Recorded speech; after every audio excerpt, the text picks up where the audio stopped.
If you're considering the Aphex Channel versus the DBX 286, then watch this video.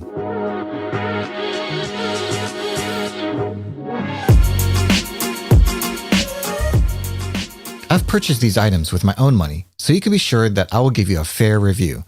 For me, the Aphex Channel was not cheap, and I've had it in my wish list for some time now.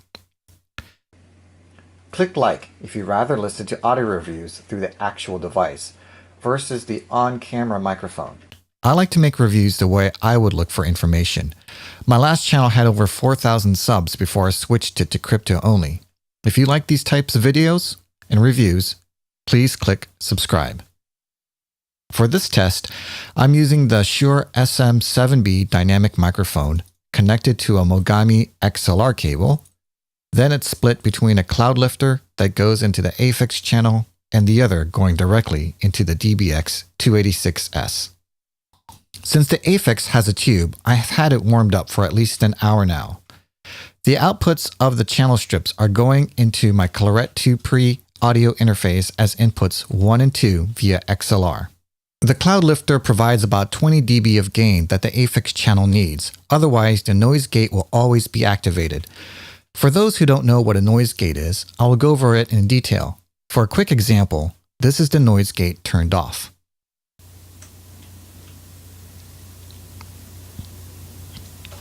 And if you look on my DAW, the room noise is at about 35 dB. And I have that set for both DBX 286 and the Aphex Channel. There's an airplane flying by. That's another reason why I need a noise gate. And so let's actually test what that sounds like if I crank up the noise gate. So I'm turning it over to the right.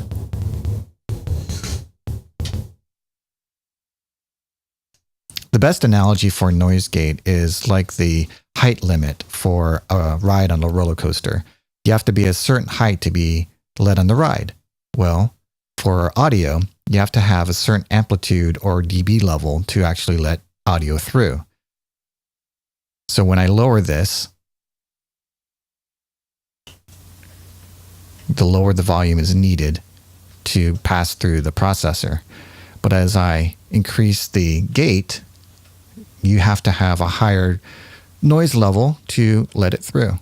So anything that isn't really a voice will get cut out. So here we go, we'll turn it back on. And the red indicates that's not letting audio through. And then I'll go over that in detail later on. I'll keep it on for now. Connecting the Aphex Channel to your computer. If you want more detail on how I connected it, see my DBX 286 video. The process will be similar for any channel strip. However, the Aphex Channel has an added benefit of digital outs. So if your interface or computer has one of these connections, you should take advantage of it. The Focusrite Clarett 2 Pre has an optical in, but that's for expanding the inputs for other Focusrite devices. Try to use the digital connections first and avoid the mic inputs when possible. Since these channel strip preamps already maximize the signal-to-noise ratio, it's best that you turn down your interface to the lowest setting before dialing in the channel strips. I have everything on this chain connected to an uninterruptible power supply that also serves as a line conditioner to remove any line noise from dirty power. I have had people comment that they get buzzing noise from their DBX 286s, so always check if you have a proper ground connection. Since I've dialed these two in, we'll start with an A/B blind comparison. First, I'll compare these two with the noise gate turned on, since it's already on. Then I'll do it again with the noise gate turned off. It's best that you use headphones. I use the Audio-Technica ATH M50X to try and mix these as close as possible. See the description for a link. With input 2, noise gate turned on.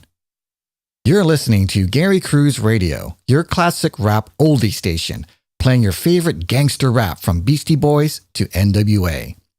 Listen to all your favorite rhymes and transport yourself back to a simpler time before autotune. We've got the best beats, a great host, and of course, awesome listeners. So keep listening all day long and let the good times roll with Gary Cruz Radio. Let's switch to input 1. You're listening to Gary Cruz Radio, your classic rap oldie station, playing your favorite gangster rap from Beastie Boys to NWA. Listen to all your favorite rhymes and transport yourself back to a simpler time before autotune. We've got the best beats, a great host, and of course, awesome listeners. So keep listening all day long and let the good times roll with Gary Cruz Radio. All right, let's do the same thing again, but with the gate turned off. I guess you guys figured out which one's which. So actually, let me go over here and label this Aphex Channel, and then go to input 1. Check 1, 2. Check 1, 2. It's here. Let me turn the gate off on the on the DBX, just to double check the. So I turned off the gate, and let's take a look at the noise level. My son's playing a game, Overwatch, right now, so you'll probably hear some clicking. 35. 35. All right, it's about the same. All right, let me label this DBX 286s. All right, let's do the same thing with the noise gate turned off. You're listening to Gary Cruz Radio, your classic rap oldie station, playing your favorite gangster rap from Beastie Boys to NWA. Listen to all your favorite rhymes and transport yourself back to a simpler time before autotune. We've got the best beats, a great host, and of course, awesome listeners. So keep listening all day long and let the good times roll with Gary Cruz Radio. Let me get a sip of water.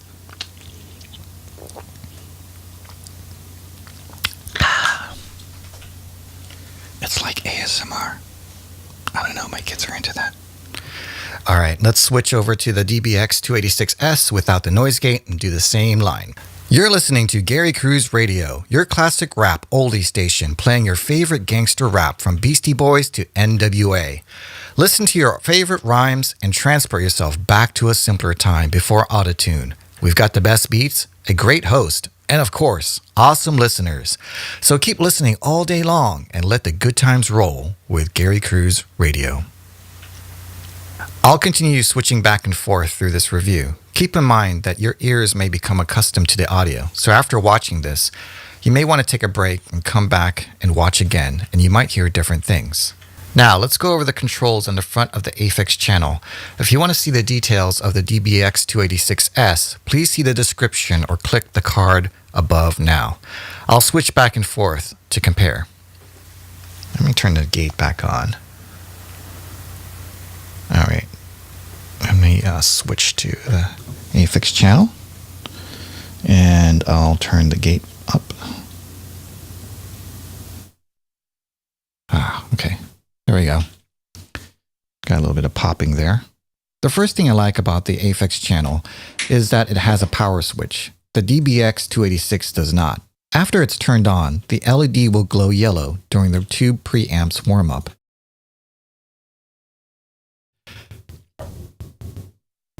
Airplane.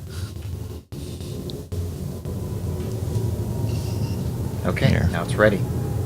Look at the gate. There's the airplane going through.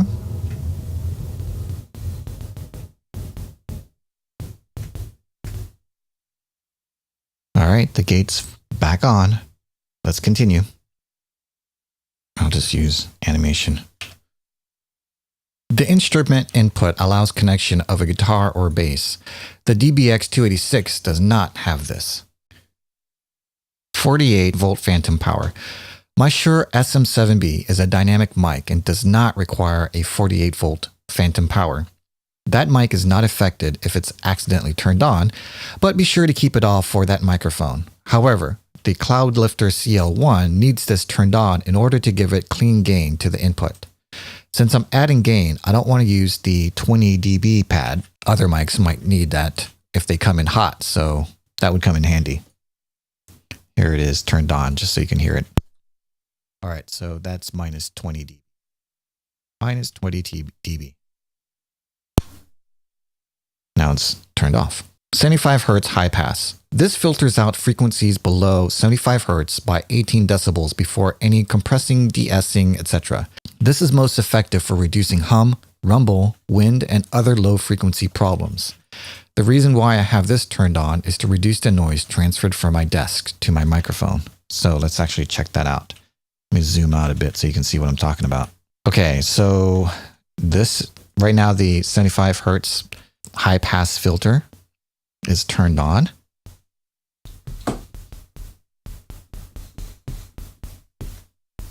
Let's turn it off.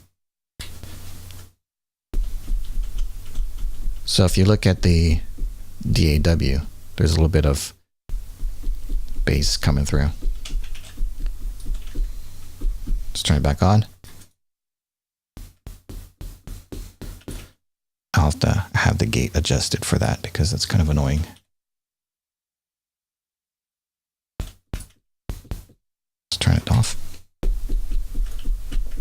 And turn it back on. All right, let's get the gate back to a respectable level here. All right, this next section is phase. Invert polarity is used when you want to invert the polarity or phase of the mic input. And the phase rotator enables the spectral phase refractor to improve speech symmetry. There will be times when you need to reverse the polarity or phase of a mic signal. Vocalists monitoring themselves on headphones will hear a different sound when the phase is reversed. The reverse phase may sound fuller and more truthful or hollow and far away. That's because there is a cancellation of frequencies within the ear when the external sound from the headphone mixes with the sound directly conducted to the ear. Flipping the phase can make the problem either more or less noticeable. Another time when the phase reversing can be helpful is when using multiple microphones on the same source. For example, using 2 microphones on a guitar speaker cabinet. You may get a nasal or hollow effect when both mics are on. Changing the polarity of one mic will often clear up the problem. It is always worth the time to experiment with mic polarity. I haven't found that this has any real effect on my voice, so I usually keep these 2 off. Anyways, if you want to hear what it sounds like, here's the phase invert turned on. Here's the phase invert turned off. Here's the turned off, turned off, turned on, turned on. Let's rotate. Rotated, rotated, not rotated, rotated. Both turned off. Maybe you have better ears than I do. Next is the compressor. The Aphex channel includes a special version of the Aphex patented Easy Rider compressor. To get deeper compression, turn up for more gain. To manage the density and loudness, work with the release. Faster is louder and denser. Slower is more natural and open. So as I turn the compression down, the gain goes a little low. And then here on the right is the release. You can see it's on the left, so it's pretty slow. Usually people use that for voice. And then this is the release when it's fast. And you can see it goes back pretty quickly. Most people use that for like drums, for example. So I'll keep it on slow.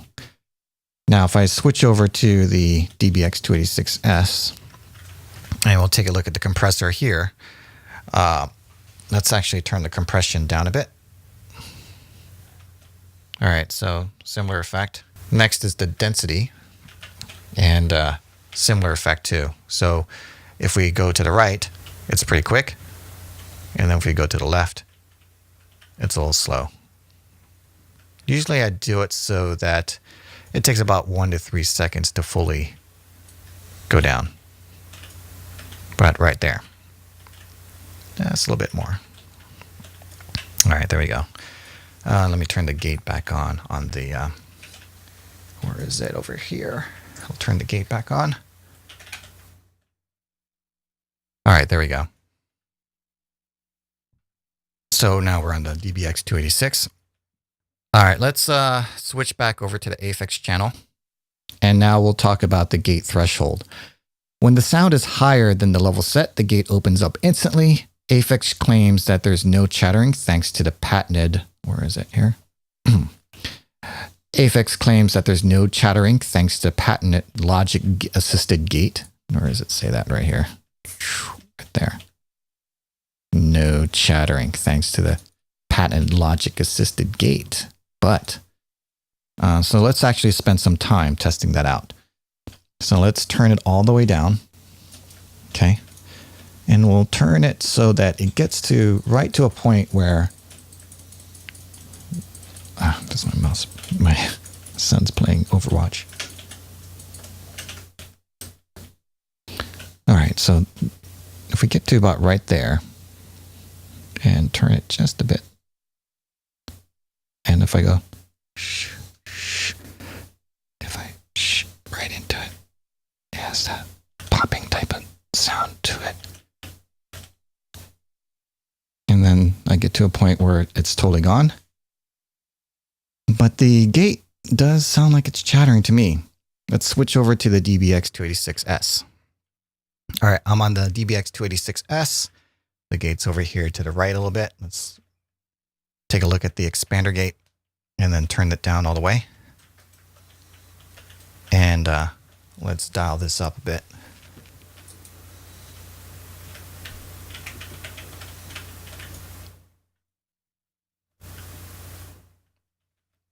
Shh, shh, shh, shh.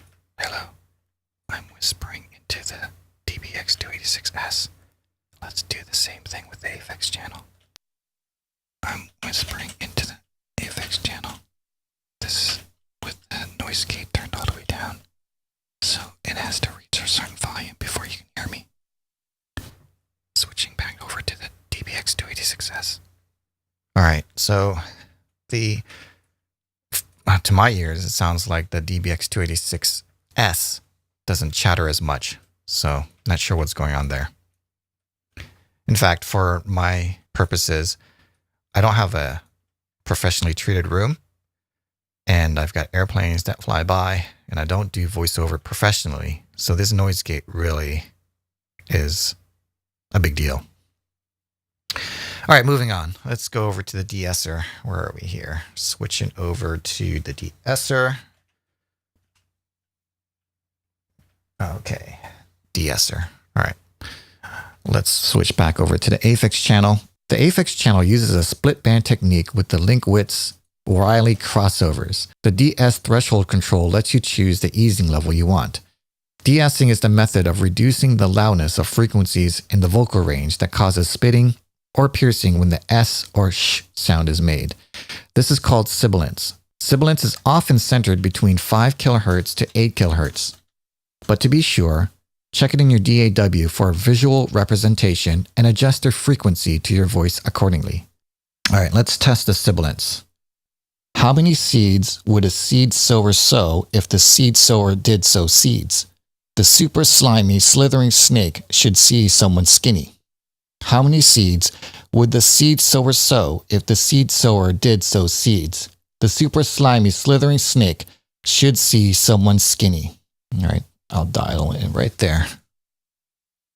Now let's switch over to the DBX 286s. Sounds like the gain is down a little bit here. I'll just crank it up just a bit. There we go. All right, so now let's test the sibilance on the DBX 286s. And here's the threshold. It's off right now. How many seeds would the seed sower sow if the seed sower did sow seeds? The super slimy, slithering snake should see someone skinny. How many seeds would the seed sower sow if the seed sower did sow seeds? The super slimy, slithering snake should see someone skinny. Let me put this up to 5 and adjust the frequency here. How many seeds would the seed sower sow if the seed sower did sow seeds? The super slimy, slithering snake should see someone skinny. All right, I'm just going to leave that off on the DBX 286s since the microphone I'm using doesn't really cause a lot of sibilance. Maybe just a little bit. Big bottom versus LF detail enhancer. This adjusts the strength or boost of the big bottom effect. It should add deep, powerful, low frequency punch without unwanted level boost that comes from adding the traditional EQ. Voices that contain deep resonance can be augmented by the big bottom. All right, so I've kept it here, but you start with the left and I turn it down. This is my voice without the big bottom. If I turn it up a bit and start adjusting the frequency range of the big bottom, I can turn it all the way to the right, and sounding my voice is really boomy, very similar to the proximity effect of a microphone where you get really close to the microphone and it adds a lot of bass. Let's just do a quick comparison of what that sounds like on the DBX 286s. So on the DBX 286s, there is a low frequency dial, and that's it. So I can either turn it down, that's with the low frequency off, as I start turning it back up, and now that's the maximum. And let's just do a quick comparison again with the Aphex channel. And that's the Aphex channel, and you can go really deep on that. You can go really deep in the big bottom. And then, and then let me turn it back down and switch back over. It sounds kind of similar. My ears are already fatigued, so I'm not sure if it sounds that much different. I'm switching between the Aphex channel and now the DBX 286s. The Aphex channel and the DBX 286s.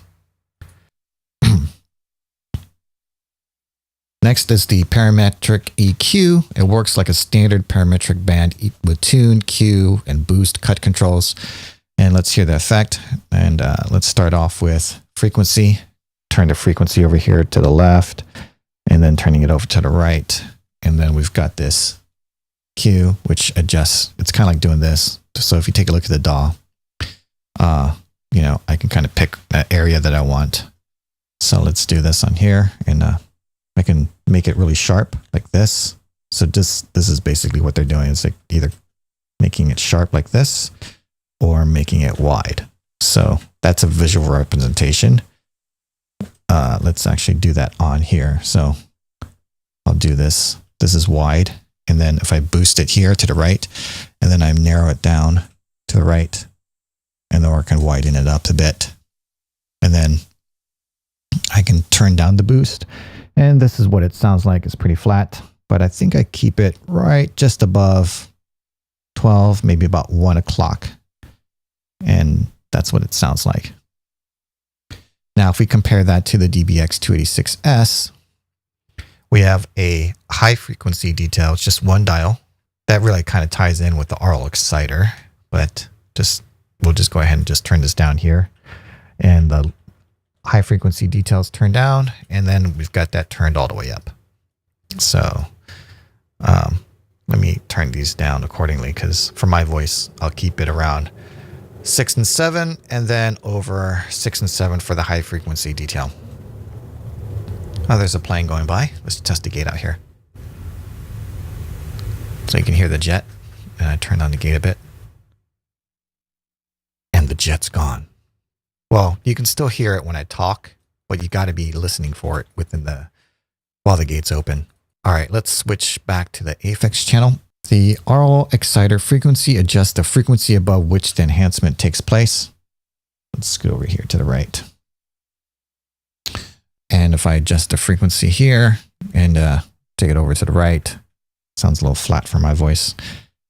And the aural exciter amount adjusts the strength or boost of the aural exciter effect. So now it's all the way to the right.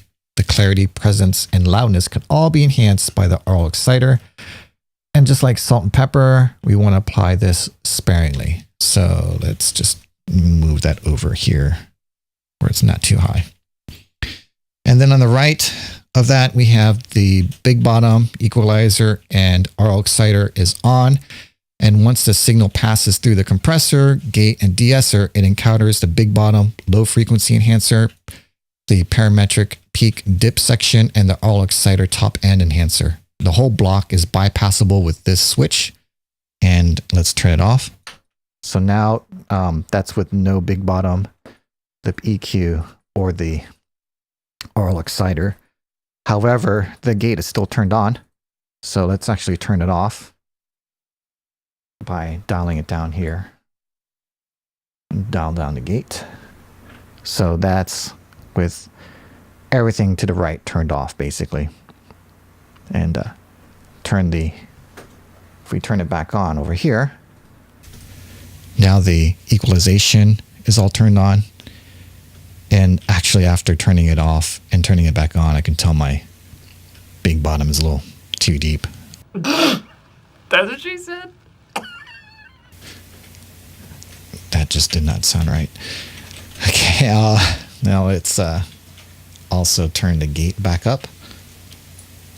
And there we go. All right. Now let's round it out here for the front panel with the output. Once all the processing is set, the output level may need to be adjusted. You change the output level to obtain peaks that don't go above 6 dB on the output meter. Check the input meter on the device of the channel input that is plugged into. If the input device is clipping, first turn down the input device gain control for that. And for mine, for the Clarett, it's turned all the way down. If the input is still clipping, then you bring this output level of the channel down to compensate. You also have a similar one here for the DBX 286s. So here's the DBX 286s. I'll turn it over to the right a bit. And here's the Aphex channel. I can turn it down. It's all the way down. And I can turn it up and it can start to clip on my preamps, but I don't want that to happen. And let me just match the volume here with the DBX 286s. DBX 286s. Just saying the same thing, even though I switched over to the Aphex channel. Let's go over the back. Rear panel connection. There we go.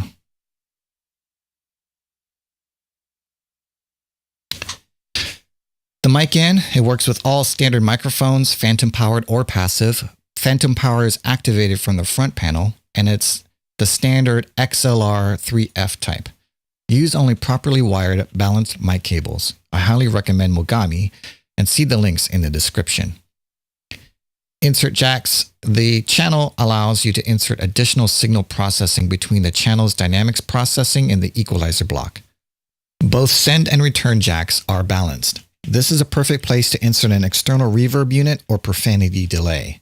But you have the option to put anything there that you wish as long as it returns a nominal level. Balance lined out. There are two output connectors located on the rear panel, one 1/4 inch TRS phone type and one XLR 3M type. They can be both used at the same time to feed different equipment. The output level of the XLR is plus 4 dB impedance balance, and while the TRS balanced unbalanced jack is switchable between negative 10 dB consumer level and plus 4 dB professional level. Cough switch. Voice artists often find it necessary to clear their throat, sip a beverage, or cough during a narration. Right, just got me thirsty. Thus, a convenient mute and unmute jack is provided. Any standard momentary or latching foot pedal or switch wired to a mono phone plug will work. Usually, a desktop box mounted silent push button is preferred as it can be accessed most readily. Digital outputs. The process mic is converted to digital in both channels at equal level as a mono signal. You got one AES EBU, two is an RCA SPDIF, third is the optical toslink SPDIF encoded for optical fiber. World clock. Synchronization is selected by the clock select button on the front panel. Sample rates of 44.1, 48, 88.2, or 96 kHz are supported. The channel is internally powered from a standard IEC power receptacle on the rear panel. It can automatically switch from 100 to 240 volt, 50 to 60 Hz. If you got this far, the $1,000 question is, does the Aphex channel offer $700 worth of improved audio over the $200 DBX 286s? Short answer can be a yes, because I do believe the parametric EQ and the aural exciter adds clarity to my voice. I bought this as a demo unit from Sweetwater, and I found that the peak indicator really isn't working. But the biggest problem I have with the Aphex is the gate. If the gate was as smooth as the DBX 286s, I would keep this in a heartbeat. But the Aphex popping is a huge distraction and con. I highly recommend that if you're getting paid for voiceover, to properly treat your room or create a sound booth. I just switched over to the DBX 286s. So in my case, the noise gate of the DBX 286s is a winner for my needs. Sweetwater has great customer service, so I'll check with them to see if this is normal for the Aphex channel. Keep an eye on the description or comments and I'll provide an update. I'll end my video here, but I'll add my first takes to the end to give you more examples of what I played with before I got the XLR cable splitter. $1,000 is a lot of money for a lot of people, and I haven't found a lot of reviews on YouTube for the Aphex channel. If you have any questions, I'll definitely read the comments, so I'll try to answer any questions. Please hit the subscribe button on the way out, and thanks for watching. Airplane flying by. There, testing the noise gate with the airplane flying by.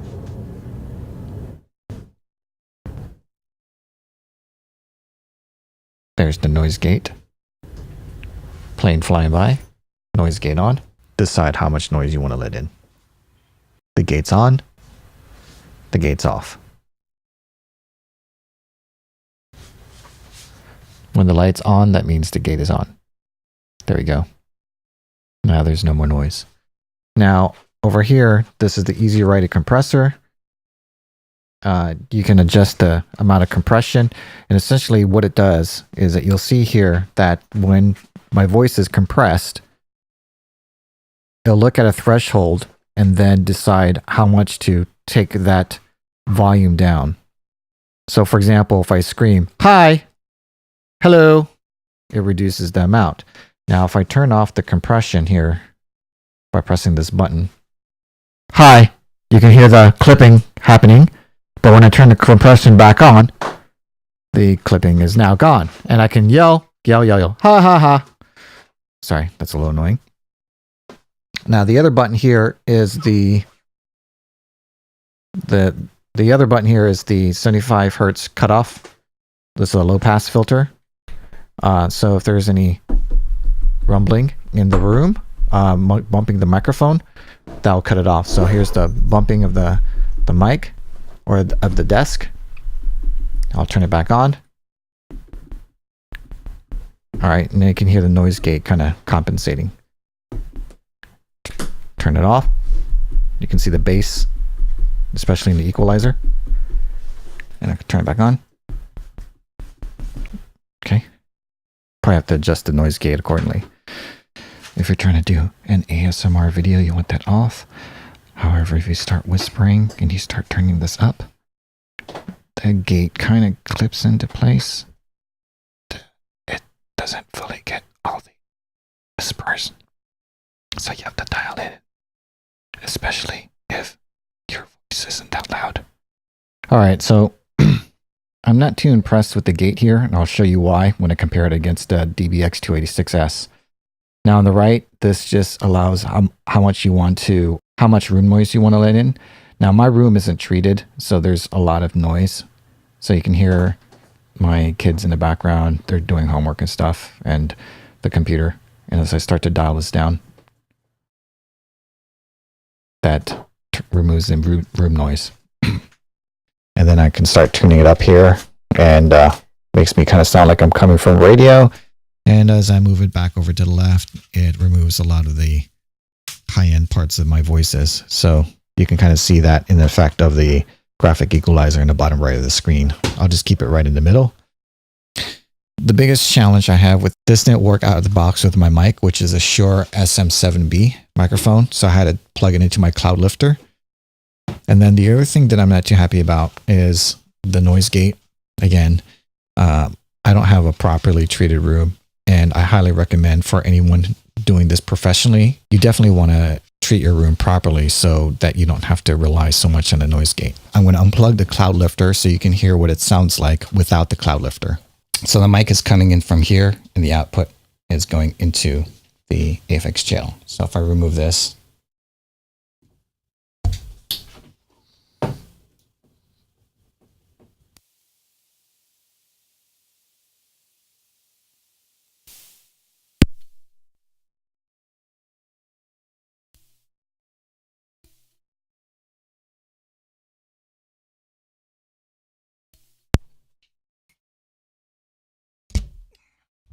okay, now the mic is plugged directly into the Aphex channel.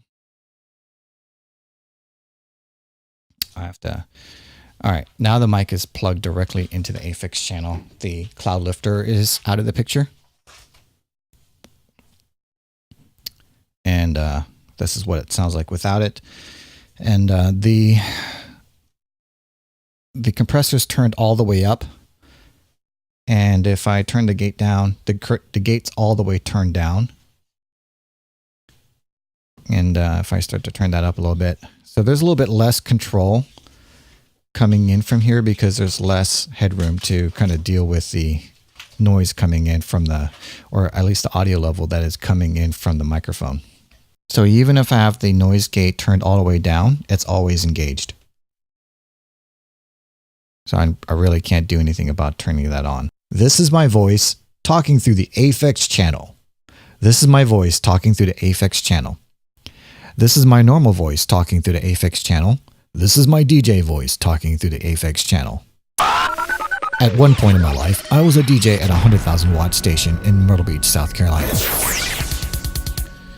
All right, now I'm going to plug in the DBX 286s and just run through the same thing. Okay, this is with the gate turned off, and you can hear the noise coming through as I dial up the gate. This is me whispering. Let's see how quickly the gate works.